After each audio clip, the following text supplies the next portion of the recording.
mutayimiriza mutayaniriza amalusi nk'oyo oyo tusanyusa okukola bamaama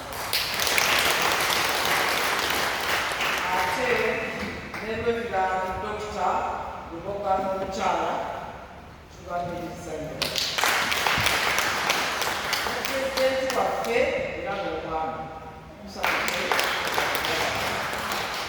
ate okwaniriza bebi waffe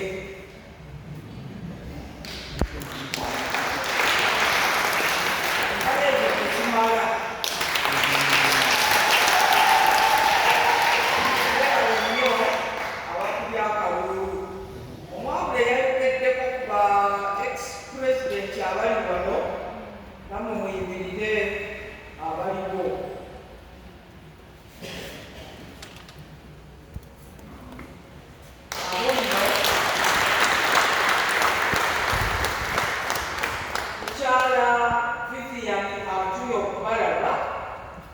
n'okubatiza omuzzukulu olwaleero naye nga naye ex-president we namugenze akati naabo bonna ze nabasooka nange ndi ex-wawa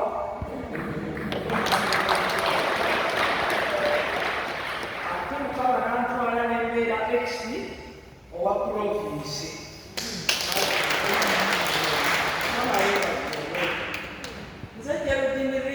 Kawuma abalina obutabo omwalamu Geraldine Kavuma sinze Kavuma zaani nze Kawuma Geraldine Rita Kawuma namwani w'omugenzi Bishop Musaidi Kawuma guno omwaka ntambuza gwa 2007 nga mukwano gwange oyo agenze naye neebaza Katonda nti angabiridde ate nkyatambula naye ate nkyamukolera kale neebaza Katonda twebaza Katonda okutulabirira mu ngeri zonna ate n'okutusobozesa bye tukola n'okutubeezaawo kama yeebazibwe n'omulimu gwonna ogukolebwa mu kkanisa eno kama yeebazibwe leero tuli ku sabiiti eddirira okugenda kwa mukama waffe mu ggulu nga bwe muwulidde ebigambo ebibadde bisomebwa byonna twatakata ku bigambo ebyo naye yatugamba nti talituleka nga bamulekwa kale tuleme kuggwamu mwoyo olw'okugenda kwe kasita atusuubizza okutuweereza omwoyo omutukuvu okujja ng'omubeezi asobole okutusobozesa ebitasoboka ate tumanye nti ali naffe bulijjo ati bino byonna tujjukira bijjukire nakwezza bujja nga tubijjukidde mukama yeebazibwe kati nno ekikulu ekituleese wano leero kwe kwebaza Katonda ffenna newakugadde Saala naye ffenna tulina ebyokwebaza nkumuliito nze nno nga natandise ebyange oba wano tuvaawo ddi kale mukama oyo omulungi ow'ekisa ow'okwagala ow'obuyinza ow'ekitalo omutukuvu oyo ataggwaawo ow'okusaasira okungi era n'okusonyiwa n'ebirala byonna nga bwe tubimanyi kale Katonda ng'oyo omuntu bw'asalawo okujja okumwebaza abeera akoze bulungi nnyo ddala kale maama jjajja senga mulamu Saala bw'asalawo bw'atyo tukyebaliza Katonda twebaza olw'ebyo Katonda by'akuyisizaamu okuva ku lunaku olwasookera ddala dde wano okutuuka ku myaka 9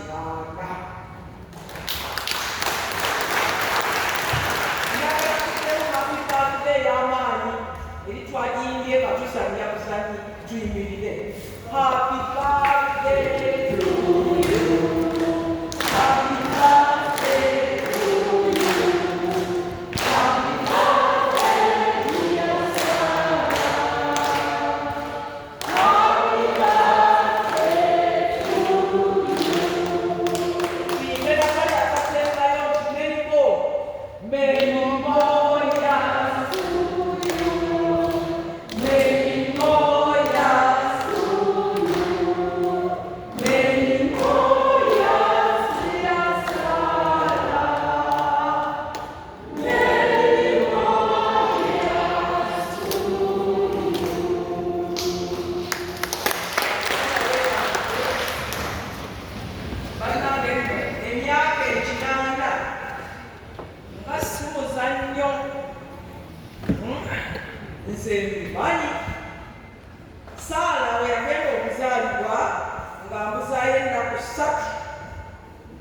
emyaka 9.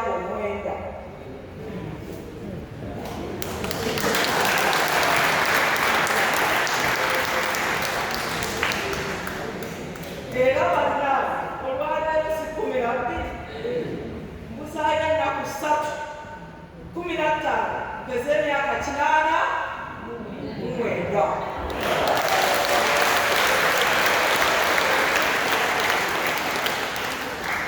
Kale Mukama mulungi nnyo.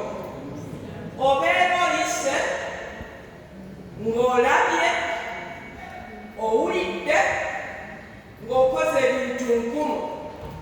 Ate nno nga ku nsi tusuubirwa kumalako emyaka 7. N'olwekyo 8 obeera oli ku nnyongeza. Zabuli ey'ekyenda olunya olw'ekkumi, ennaku z'emyaka gyaffe gy'emyaka 7, era naye amaanyi gaweza emyaka 8, naye kutegana na kunakuwala kwereere. Bayibuli ebikola ki? Ebyogera. Kale Maama Saala tukwebalizaako nnyo olw'emyaka 8. Engalo n'obulungu.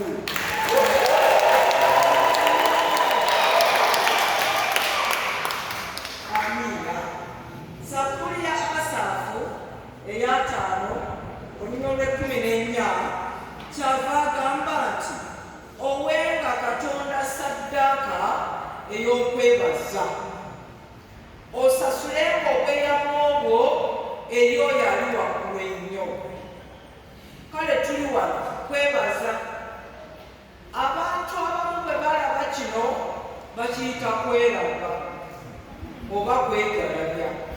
Nedda, kubeera kujjukira Mukama by'abeera akoze mu ggwe, byakuyisizaamu, byakuwadde, byakusobozesezza n'ebirala byonna byoyiseemu. Maama Saala ono ayise mu kufiirwa. Taata we yafa Saala nga wa myaka 8. Abaffe baafa abamutuka tukuze. Batuli bakazi baki? Naye ye yali wa myaka emeka? Ate yalaba ku kwagala kwani? Kwa taata. Maama naye yagoberera oluvannyuma. Waawe ye yabeera naye akaseera, naye era naye yakola ki? Omwami naye n'akola ki? N'agenda. N'abalala akumu. Saala ayise mu kulwala, ayise mu kuzwaza, naye twebaza nti ebyo byonna tebyamujja mu mbeera ya kunoonya Mukama.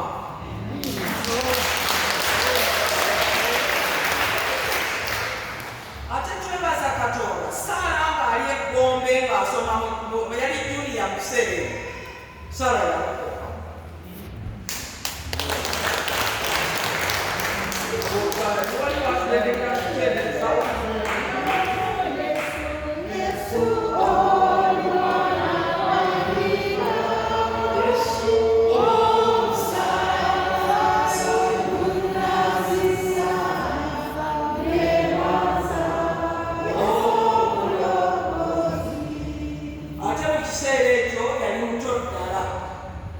Awo nno omusingi ogw'okuweereza Katonda we gwatandikira. Wadde yatawaana mu nga maama alina bye yawulira ng'omulokolawo obujulirwa obwali obuzibu, yalowooza nti muwala wange ono ekibiina kyayingiddemu nga kiki?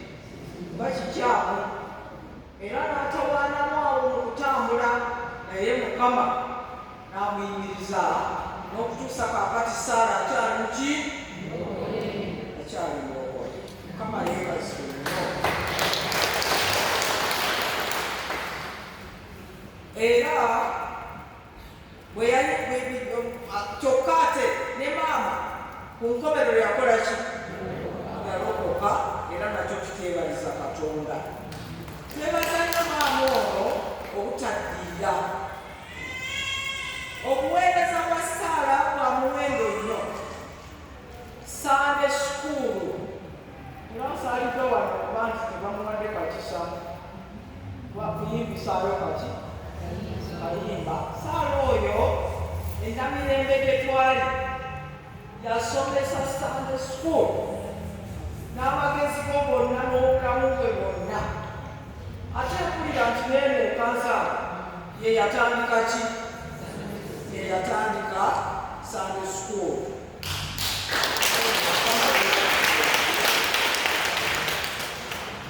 Mukama mulungi nnyo. Saala n'ayingira mu buweereza obwa Mothers Union n'atuuka ne ku ntikko n'afuuka pulezidenti wa Mothers Union enamirembe.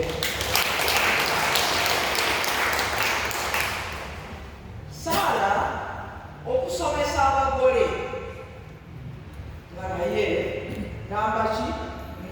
Namba emu. Ennamirembe basomesa abagole buli Lwakuna, naye Saala ye wamu ku bo abakolanga ki?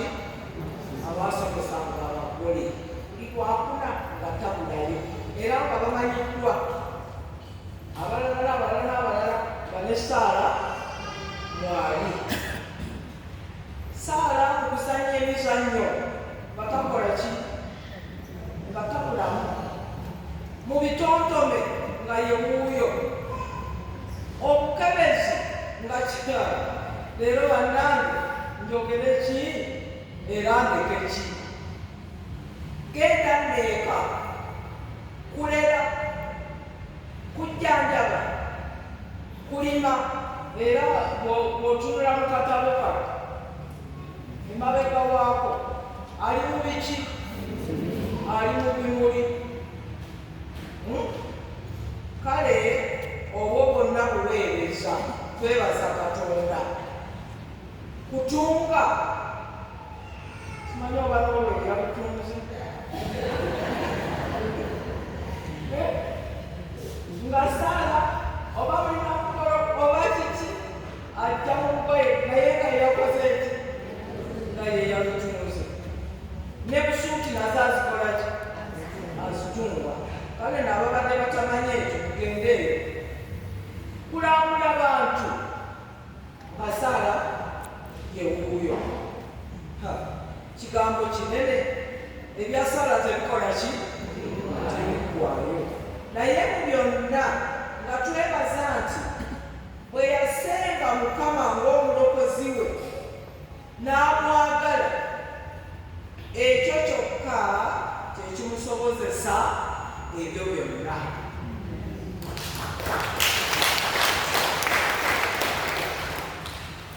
Wasi wano nze kamawulireko.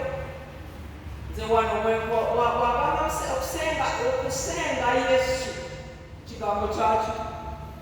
Kya muwendo. Nze neebaza Katonda nasenga Yesu mu mwaka gwa 5 ku Krisimansi yennyini ey'omwaka ogwo. Essaawa zaali 3 n'ekitundu ez'ekiro nga nina emyaka 15 n'emyezi egisomamu. Naye olw'ekisa kya Katonda Mukama akoze ki? Andabiridde, ambeezezaawo, ebyange byonna nabitandika okubikola nga ndi mu ki? Nga ndi muloko. Era Krisimansi ewedde naweza emyaka 73 nga ndi mu ki? Nga ndi muloko. Naye bwe ngamba nti okusenga Yesu kyekisobozesezza Saala, kyenjogerako nkikola ki? Kimanyi. Nze ndi musomesa eyakaddiwa,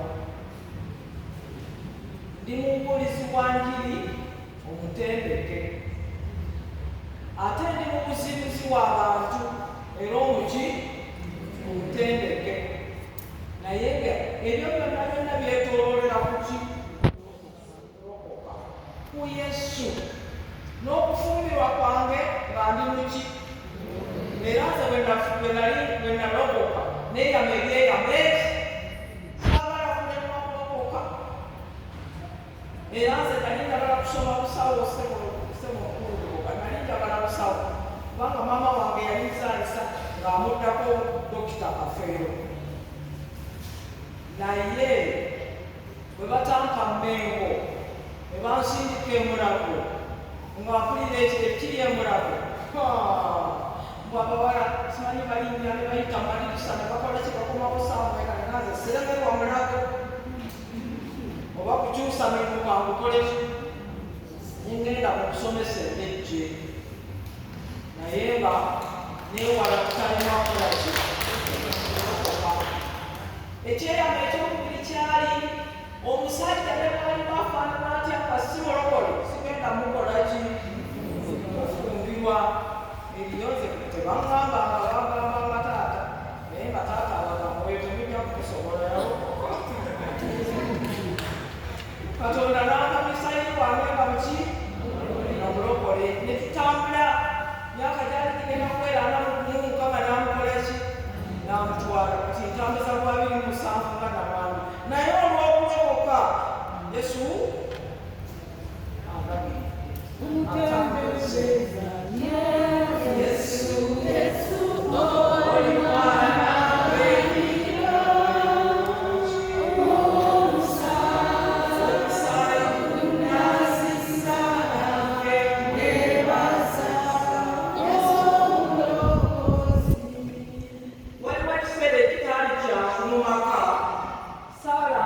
oli mwana embuto zivuddemu mulimu okulwala aboogera boogera okuwa amagezi bakawala naye Katonda oyo ow'ekisa n'abawa obugumiikiriza n'okwekwata ku Mukama wadde Sitaani yabakubanga obwama okugezaako kino na kiri naye Katonda oyo ow'ekisa ataleka babe n'abakuuma n'abayisaamu n'abawezesa n'emyaka 5 mu kuki mufumbo ate twebaza Katonda nti ku nkomerero ya byonna ne mwami Kigundu yakola ki yagokoka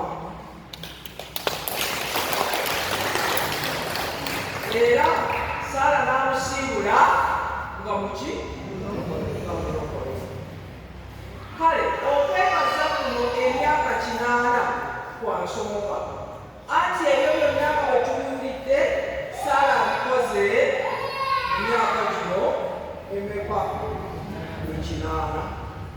Obubuulizi mu ssuula yeeyo eyokusatu gye tusomye kyava agamba nti buli kiseera kirina ekiki ekiseera kyakyo ate mu kiseera kyakyo ekituufu waliwo okuzaalibwa bagamba kiddako kufa naye ate waliwo okukula omanyi oyinza okuzaalibwa n'otokula oba n'okula naye n'okula muki muwowo naye Saala yazaalibwa n'akula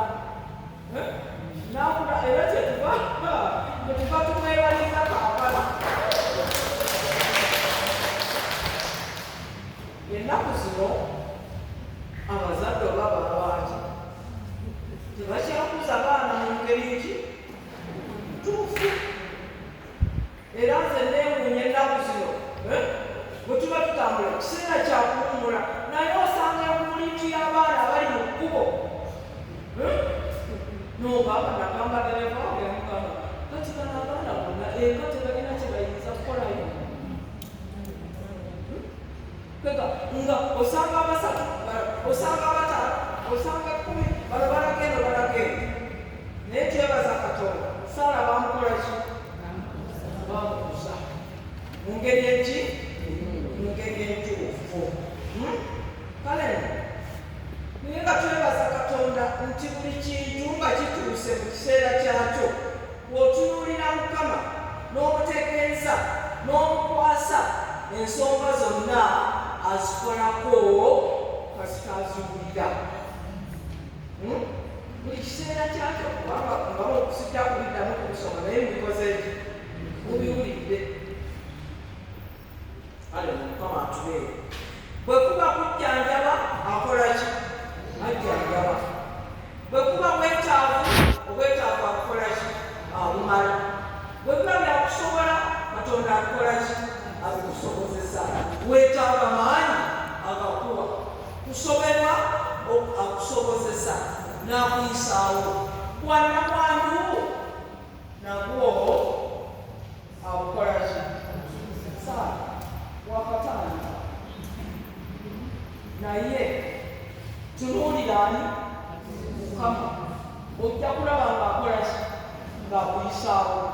ng'akusobozesa, ng'akuwa amaanyi, ng'akuwa amagezi okusobola okutambudde otya. Mulimu ebisoomooza bingi mu bannamwandu, ze ntambuza kwa 2007, mulimu ebisoomooza bingi. Naye olw'ekisa kya Katonda ogenda okulaba ng'okola ki? Era olumu ne weebuuza noga amubiseewo otya? Ogenda okulaba ng'akoze ki? Ng'akuyisizaawo. Kale nno byonna Katonda abikola ki? Nakwakusobola. Ate nga ye muwolereza era amukuumye gino emyaka ebiri, amukuumye temulaba. Mukama amukoze ki? Mukama amukuumye. Era tusaba kyajja kukukuuma asobolere ddala. Maama, Mukama amusobozesezza bingi. Era bw'awezezza gino ekinaana atunudde emabega n'ajjukira byonna. Kale kwe kusalawo yeebaze Katonda oyo amusobozesezza okuyita mu byonna nga bw'abiseemu.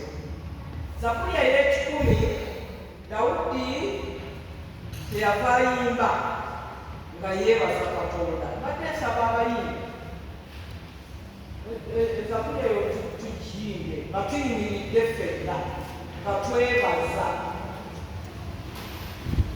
Mukama yeebazibwe.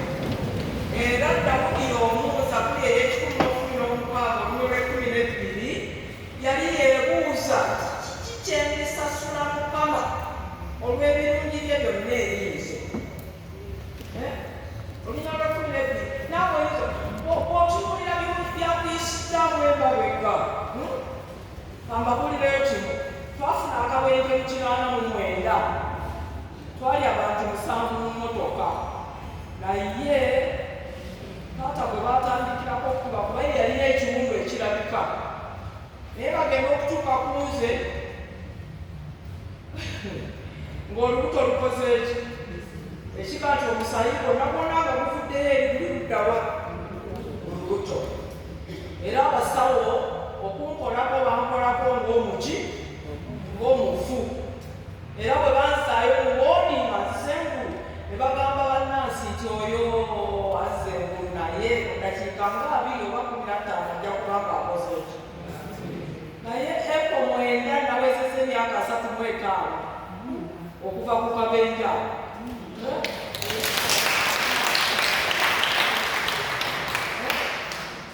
Era nkakasa nti ekimu ekyavaako okugenda kwani ku kabenja ako kubanga ye yamendeka embiriizi zino 4 mirundi ebiri. Naye bwe basanga mu kufa kwe bagamba nti ayota omusuwa omunene omusawo nga gukwatiddwa mu kintu ekikalu enyenye ekiga nti omusali gwekuŋŋaanyanga ne gugenda kuki n'avaamu okuba ntakyasa muki mungi. Naye nze oyo yali declared dead myaka 35. Kale kyenva nange nebuuza kiki kyendisasula Mukama olwaki, ne Sara yeebuuza kiki kyendisasula Mukama olw'ebirungi by'ebinze. Naye olunyolo lulesabika tinditoola akaki ak'obuki. Sara ye yamala n'abalala bangi bano baamala, naye obeebi atakatoolanga. Bw'otunula emabega weebaza Mukama okoze otya.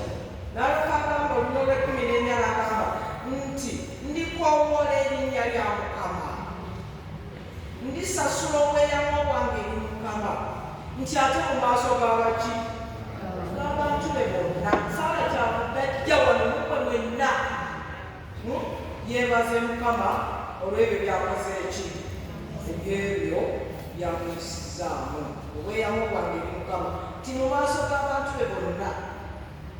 Kyekituleese kale benda Sara mbiwulidde ye yatoola dda akakompe kiri eri ggwe. Kiri ki ky'olisasula Mukama olw'ebyo byakukoledde, olw'ebyo byakuyisizaamu okujjako okutoola akakompe. Akakompe kitegeeza ati okukkiriza Yesu n'akola ki? N'akulokola.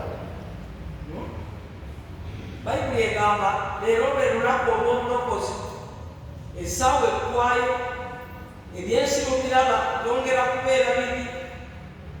Tokkiriza kuyitibwako leero n'akatono, tokkiriza kuyitibwako leero obanga toyatulanga bulokozi obwaleero.